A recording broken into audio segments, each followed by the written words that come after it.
Please, Jonathan, come in. Fascinating, is it not? In the last decade, so many mysteries have been brought to light with our microscopes. The human body, biology's penultimate frontier. The more we explore its boundaries, the less we're able to trace a clear line between life and death.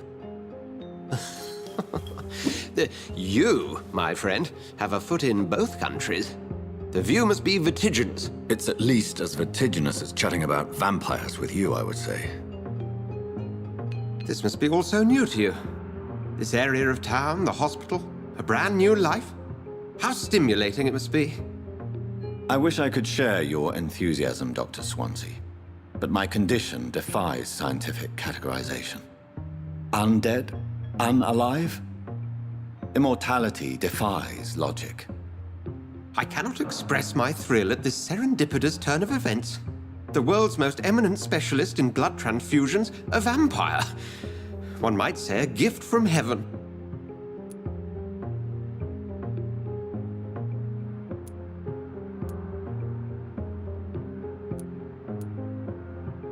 There is an absurd poetry to my situation. Physician, heal thyself. Forgive me. I've been an admirer of your work for a long time, and now you are so much more than a brilliant physician.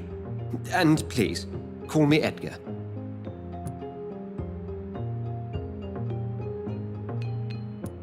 I'm not some doe-eyed student, Edgar. I understand we both have something to gain from this relationship. Very well. I have a task for you, Jonathan. Something that will require all your newfound skills. Please, go on. The Pembroke only survives through the generosity of our benefactors. Unfortunately, our main donor has found herself in a bit of a bind. Now, if you could help her out...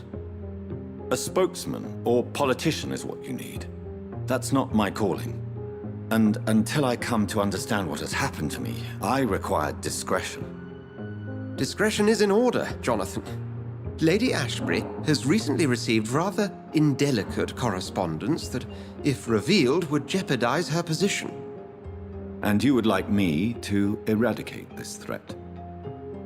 By the stole, of course not. I would just like you to pay her a visit. Her ladyship is certainly near the tents outside, tending the sick. You can't miss her. Look for someone impossibly delicate. Accepted. I'll see what kind of trouble Lady Ashbury is in.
Do you need something, Jonathan? I have just a few questions. Then ask away. I'm at your service, Doctor. You mentioned something about a secret society. A brotherhood, if I recall. Could you elaborate? Certainly. I've been a member of the Brotherhood of St. Paul's Stole for several years. We are pledged to monitor and report vampire activity in England as impartial scientific observers.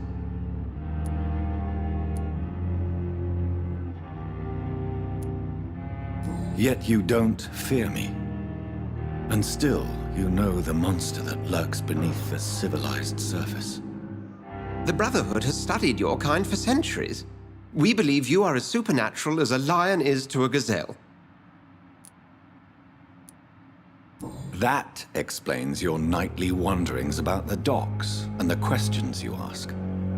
I feel it wasn't mere coincidence that led us to that part of town. There was something as yet unseen that set those chain of events in motion.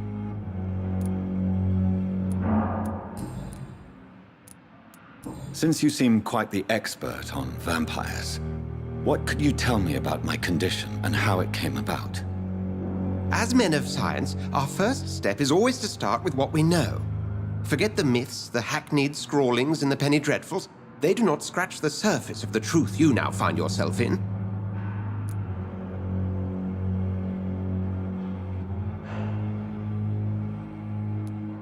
The sun.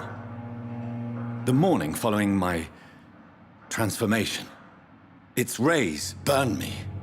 There was pain, smoke, and my skin blackened.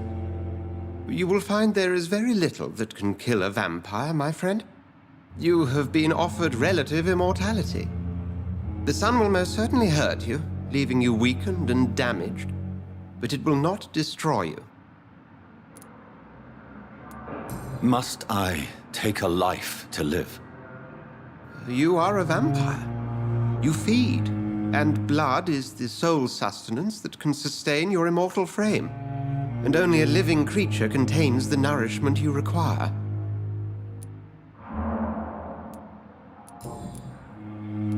Since I'm the one working for you, what should I know about Pembroke Hospital? Well, for many years, we have been the only medical facility in this part of town that people can rely on. We support the community here, as well as provide health care.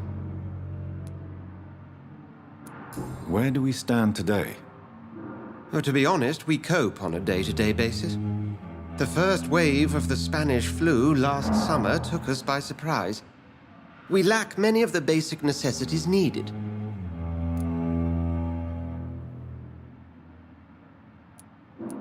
What do you expect of me? What we need is hope. You were a soldier. This is a war. This white coat's still a uniform. We fight to help the poor, the sick of the East End, the forgotten.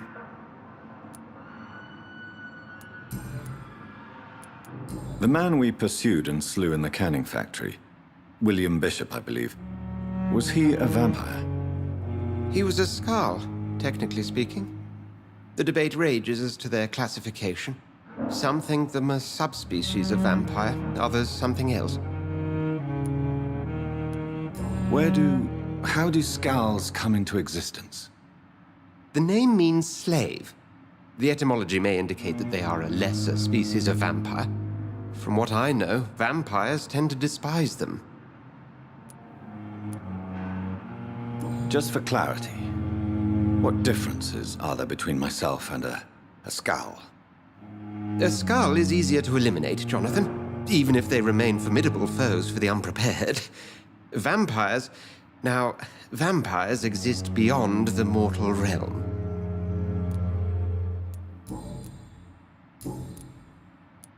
We'll see each other again soon, Edgar.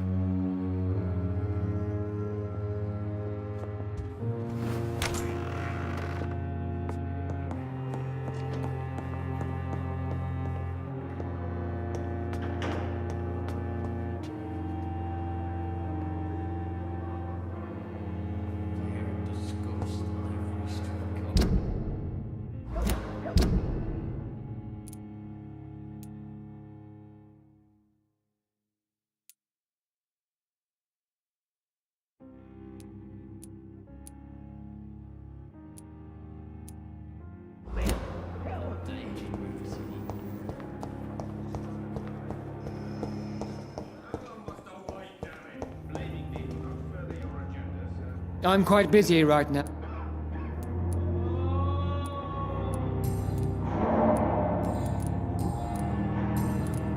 Have you heard about any blackmail going on in this hospital? Blackmail?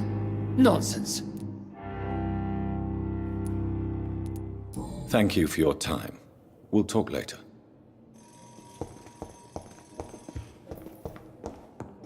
This hospital seems to be falling apart. But in the Good evening, Dr. circumstances- Strickland. And good evening to you, Dr. Have you heard any talk of blackmail going on in the hospital? If you're running some official inquiry, you had better question the patients. They know more than the staff, especially old Miss Jones. Goodbye, Dr. Strickland. Good evening, Mr. Fiddick. Good evening, Doctor. Have you heard talk of any blackmail here at the hospital? No, nothing. Goodbye for now, Mr. Fiddick. I'll see you later. I will not let you down, my This hospital boy. seems to be falling apart. But in the circumstances, I'm willing to give you the benefit of the doubt. Good evening, sir. Doctor. Good evening, Doctor.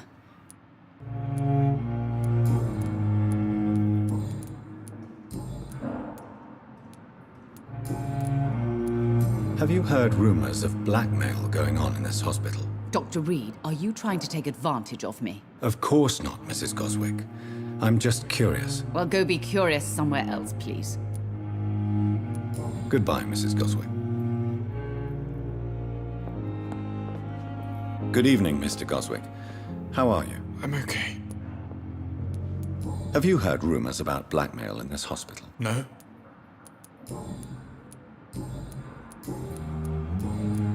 I have to go now. I'm alright. Don't waste your time with me. With you at our side, Dr. Reed. Dr. Reed, may I help you? What can you tell me about the epidemic, Nurse Crane? I've been out of touch since I've come back to England. Everyday folk don't know how bad it is. The papers certainly won't tell them. Not as long as the war is raging on, anyway. News on the front stated that the Spanish flu was under control, at least in Britain. It seemed to be for a while, but that was only last summer. It returned with a vengeance just over a month ago. What can you tell me about our patients here at Pembroke? This hospital was founded to help the East End poor and needy. But since the war and the quarantine, we've had all manner of folk. Can you be more specific? Well, veterans, the elderly, dock workers. We even have a few mental patients. If there's space, we take them.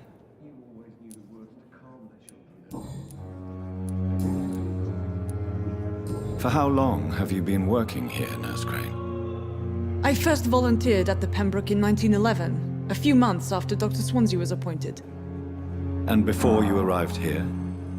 If you must know, this was my first job. Well, Dr. Swansea certainly has confidence in your abilities. Are you in charge of the nursing staff? Not in an official capacity, but the Pembroke doesn't always work above board, so to speak. What about medical protocols? Dr. Reed, we don't have the money and resources here at the Pembroke like they do in the West End. We do what we can.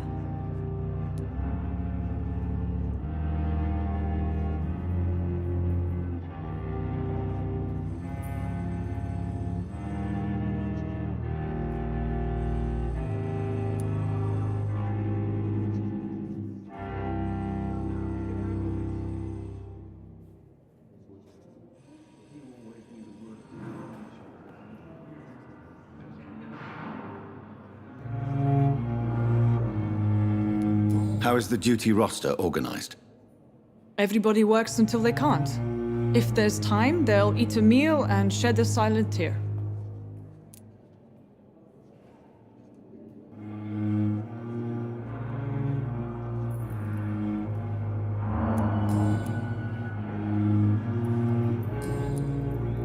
I'll see you later, Nurse Crane. You always knew the words to calm the children, Ellen. As for me, what a blundering idiot. Good evening, sir.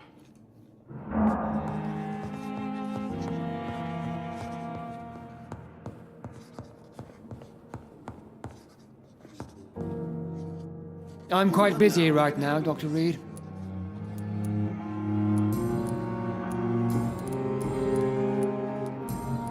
Thank you for your time. We'll talk later.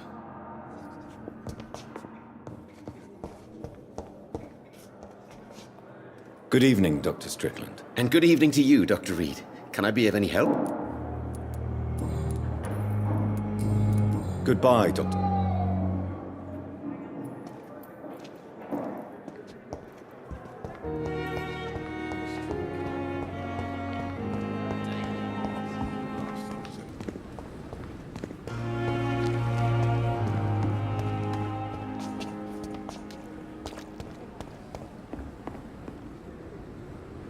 The flu took my dear wife, Emily.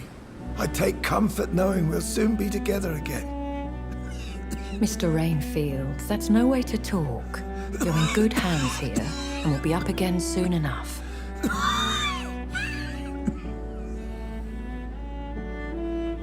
Now do me a kindness and get some sleep. I'll be back round later. Your words are kind, the blessings of an angel. You're the sweet, sweet Lady of Mercy.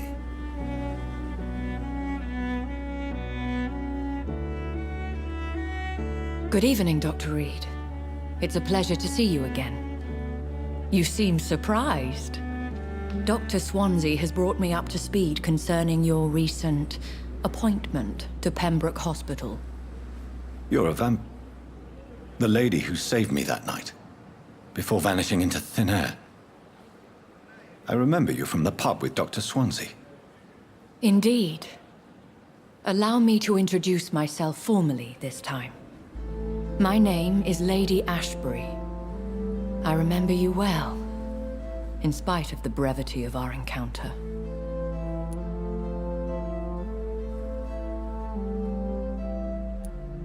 Apologies. You've taken me by surprise. I'm very happy to see you. The pleasure is mine, Doctor. I hope you're more disposed to answer my questions now. You must have countless questions, but our rather urgent matter first. Swansea has explained. My cover, if you prefer, has been compromised. Have any of the patients given you trouble? These poor souls have so little left to live for. I do my best to ease their pain. The world would be a better place if it were cared for by women like you. You make me blush. I am simply a necessary evil. Pardon my boldness, Your Ladyship, but I have questions concerning this condition we share. As a newborn, your hunger for answers is rivaled only by your thirst for blood. But the questions need wait. I'm a scientist. My trade is in the deciphering of mysteries, and I need information to feed my mind. I will gladly answer every question you have, but first, prove yourself capable of resolving my predicament without eating the culprit. Dr. Swansea has commissioned me to be your agent in this matter. You could start by explaining what's amiss. These past insufferable weeks, I've been the victim of extortion. I've made a first payment, but the blackmailer grows greedy. I must refuse his most recent demands.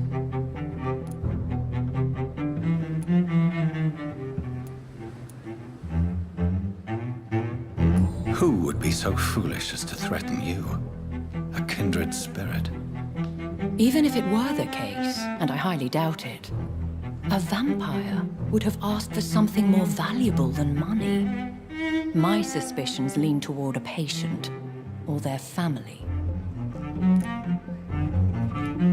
If we're dealing with an ordinary criminal, surely you've the means to deal with it yourself, if I may. As immortal tradition doth dictate, all fangs and hypnotic eyes ablaze, the blood would run like a river. That's what I hope to avoid. Violence has a tendency to spiral out of control. What are your expectations? Please be precise. As the newly appointed surgeon of this hospital, you are in an excellent position to ask innocent questions and deftly learn the identity of my blackmailer. Please continue. Every detail is essential. I'm your man. My embarrassment in this matter is eclipsed only by my shame at having put the hospital at risk.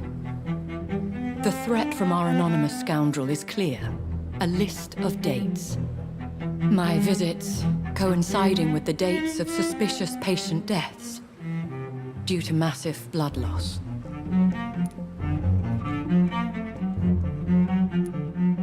I'll take care of it. Do you know where I should start? If that was the case, I'd settle the matter myself. You could talk to our local gossip, Harriet Jones. Not a pin drops here without her hearing about it. I'll meet that woman now. My life, as others know, is in your hands, Dr. Reed. I'm sure of your discretion, but I do fear your powers of persuasion will be put to the test. When this is resolved, I'll be your obligé. I'll answer all questions in regards of your condition.